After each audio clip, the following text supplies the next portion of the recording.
मैं डॉक्टर वीरेंद्र सिंह।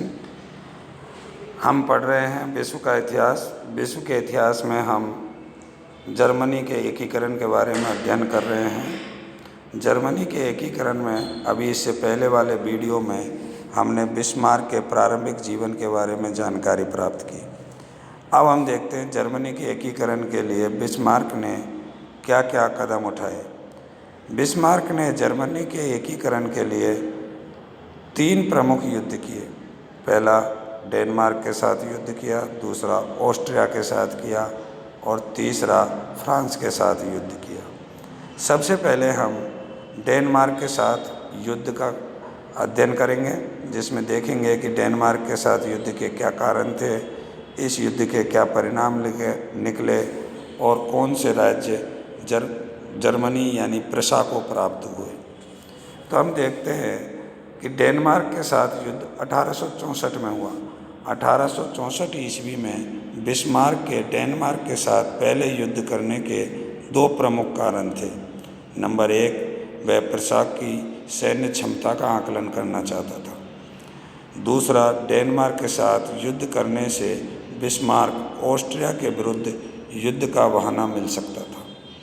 तब युद्ध के कारण, पहला कारण है स्लेस्विग और होल्स्टीन का विवाद। स्लेस्विग और होल्स्टीन पर सन 1490 ईस्वी से डेनमार्क का अधिकार था। होल्स्टीन में जर्मन मूल की बहुलता थी, स्लेस्विग में जर्मन वासियों का बहुमत था, परंतु यहाँ कुछ अल्पसंख्यक डेनिश यानी डेनमार्क के निवासी थे। होल्स्टीन जर्मन संघ का सदस्य था, जबकि स्लेस्विग उसके बाहर था। स्लेस्विग और होल्स्टीन को डेनमार्क अपने राज्य में सम्मिलित करना चाहता था, परंतु बिस्मार्क इन्हें प्रशा में सम्मिलित करना चाहता था। इसी समय डेनमार्क के शासक फ्रेडरिक सप्तम ने एक नया संविधान लागू किया, जिसमें स्लेस्विग और होल्स्टीन को डेनमार्क का भाग बताया गया। इस संविधान को लागू करने से पूर्व ही फ्रेडरिक सप्तम की मृत्यु हो गई और क्रिश्चियन नवम वहाँ का शासक बना और दबाव में यह नया संविधान नवंबर 1863 को लागू कर दिया। नए संविधान के अनुसार डेनमार्क ने अपनी सेना भेजकर स्लेस्विग पर अधिकार कर लिया। बिस्मार्क ने इसका कड़ा विरोध किया। बिस्मार्क ने स्लेस्विग और होल्स्टीन के विवाद को लेकर ऑस्ट्रिया से डेनमार्क के विरुद्ध संयुक्त रूप से युद्ध करने के लिए कहा। ऑस्ट्रिया की सहमति के पश्चात फरवरी 1864 में बिस्मार्क ने डेनमार्क को नवंबर के संविधान को रद्द करने हेतु 48 घंटे का अल्टीमेटम दिया। समय अवधि की समाप्ति पर प्रशा और ऑस्ट्रिया ने मिलकर डेनमार्क पर आक्रमण कर उसे पराजित किया। इसके पश्चात वियना की संधि हुई, डेनमार्क और प्रशा के मध्य। वियना की संधि के कई बिंदु थे, जिनमें पहला, लुइनबर्ग, स्लेस्विग एवं होल्स्टीन पर ऑस्ट्रिया एवं प्रशा का सम्मिलित अधिकार रखा गया। दूसरा, वियना की संधि का महत्व। स्लेस्विग और होल्स्टीन पर से डेनमार्क का दावा समाप्त कर दिया गया। बिस्मार्क ने जानबूझकर दोनों के भविष्य को अंधकार में रखा। अब दूसरा ऑस्ट्रिया प्रशा का युद्ध हुआ। दूसरा युद्ध जो बिस्मार्क ने ऑस्ट्रिया के साथ किया जर्मनी के एकीकरण के लिए 1866 ईस्वी में, इसे 7 सप्ताह का युद्ध भी कहते हैं। ऑस्ट्रिया के साथ युद्ध के क्या कारण थे? पहला कारण था ऑस्ट्रिया द्वारा जालवरेन का सदस्य बनने का प्रशा का विरोध करना।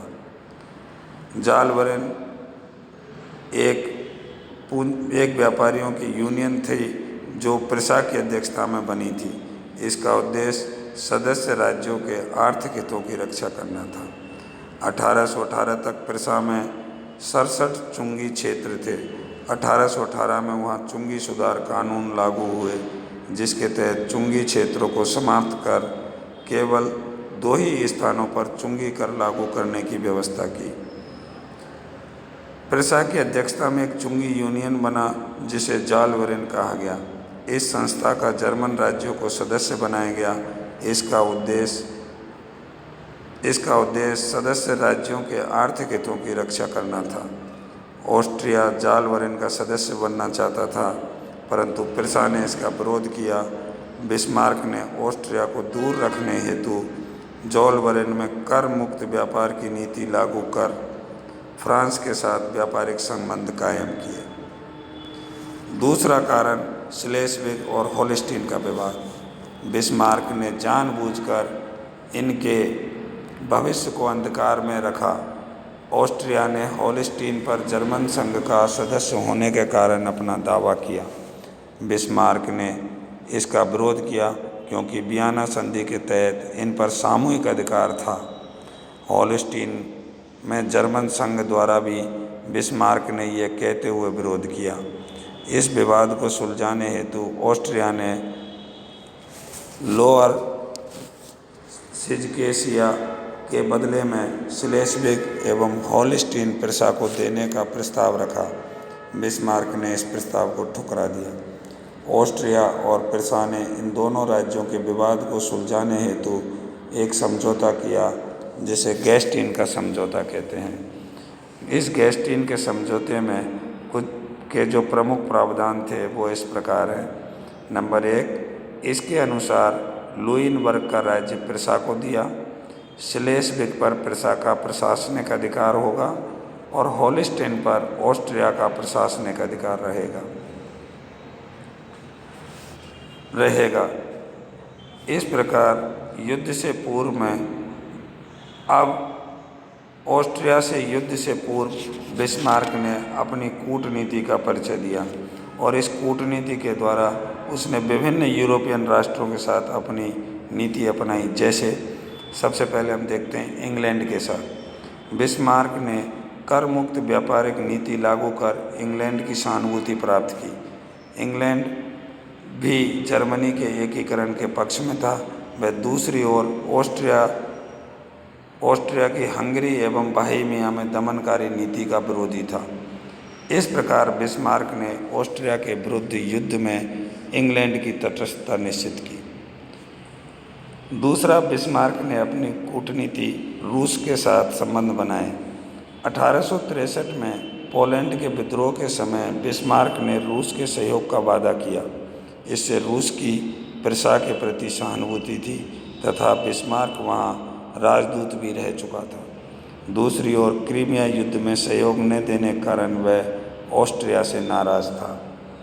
तीसरा, ऑस्ट्रिया से युद्ध से पूर्व बिस्मार्क ने फ्रांस के साथ कूटनीतिक संबंध बनाए। बिस्मार्क की सर्वाधिक चिंता फ्रांस की थी।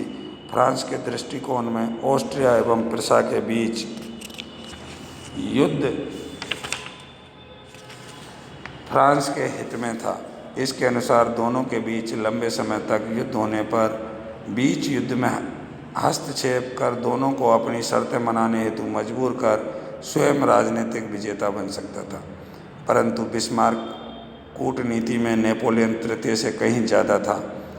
30 सितंबर 1865 को बिस्मार्क ने बियरिट्ज नामक स्थान पर नेपोलियन तृतीय से मिलकर उसे अपने जाल में फंसा लिया और उसने सुझाव दिया कि यदि फ्रांस बेल्जियम, लग्जमबर्ग एवं पैलेटिनेट पर अधिकार करता है तो बिस्मार्क इसका विरोध नहीं करेगा, बशर्ते ऑस्ट्रिया के विरुद्ध युद्ध में फ्रांस तटस्थ रहे। इस प्रकार बिस्मार्क ने फ्रांस को ऑस्ट्रिया से होने वाले युद्ध में तटस्थ कर दिया। अब बिस्मार्क के इटली के साथ कूटनीतिक संबंध। ऑस्ट्रिया के विरुद्ध युद्ध में बिस्मार्क इटली से सहयोग प्राप्त कर ऑस्ट्रिया को 2 सीमाओं पर एक साथ लड़ना चाहता था। उसने इटली को सहयोग के बदले वेनेशिया दिलाने का प्रस्ताव रखा, परंतु इटली द्वारा यह प्रस्ताव ठुकरा दिया गया।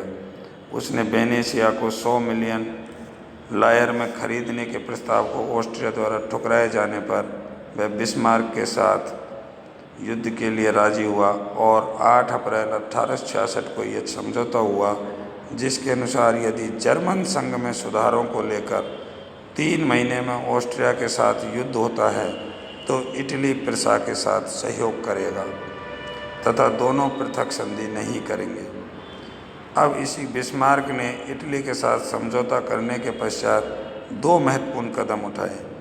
नंबर 1, ऑस्ट्रिया पर गेस्टीन समझौते के उल्लंघन का आरोप लगाया कि होल्स्टीन में प्रशासन का सुचारू संचालन नहीं हो रहा है तथा स्लेस्विग में पिरसा विरोधी प्रसार ऑस्ट्रिया कर रहा है। दूसरा, बिस्मार्क ने जर्मन संघ में सुधारों का प्रस्ताव रखा। जर्मन राष्ट्रीय संसद गठित हो, ऑस्ट्रिया इससे बाहर रहे। यह नया संघ ऑस्ट्रिया के साथ नई संधि करे और संघ की सेना का नेतृत्व प्रिसा करे। ऑस्ट्रिया ने इन सुधार प्रस्तावों का विरोध किया। उसने इस प्रस्ताव को जर्मन डाइट के सम्मुख रखा और निरस्त करने के लिए दबाव डाला। बिस्मार्क ने घोषणा की कि उसके प्रस्ताव के विरुद्ध पड़ने वाला प्रत्येक वोट युद्ध की घोषणा होगा। 14 जून 1866 को यह प्रस्ताव जर्मन डाइट के सम्मुख रखा और 16 जून 1866 को प्रिसा ने ऑस्ट्रिया पर आक्रमण कर दिया। 3 जुलाई को सेडोवा के युद्ध में प्रिसा ने ऑस्ट्रिया को पराजित किया। ऑस्ट्रिया को 2 सीमाओं पर लड़ने के कारण पराजय का सामना करना पड़ा। इस युद्ध में ऑस्ट्रिया की नहीं बल्कि फ्रांस की पराजय थी, क्योंकि उसकी इच्छा के विपरीत यह युद्ध लंबा नहीं चला और उसे हस्तक्षेप का मौका नहीं मिला। इस युद्ध के पश्चात एक संधि हुई जिसे प्रयाग की संधि कहते हैं। प्रयाग की संधि के प्रमुख प्रावधान इस प्रकार हैं। इस संधि के अनुसार होल्स्टीन प्रिसा को दिया गया, जर्मन संघ को भंग कर दिया गया, उत्तर जर्मन राज्य की स्थापना की गई, ऑस्ट्रिया पर न्यूनतम युद्ध जुर्माना लगाया और वेनेशिया इटली को दिया गया। इस प्रकार ऑस्ट्रो प्रिसा युद्ध में बिस्मार्क ने ऑस्ट्रिया को पराजित करके अपनी कूटनीति से जर्मनी के एकीकरण का दूसरा चरण पूरा किया। अब अगले वीडियो में हम जर्मनी के एकीकरण के लिए फ्रैंको पर्शिया युद्ध का अध्ययन करेंगे, जो हम अगले वीडियो में करेंगे।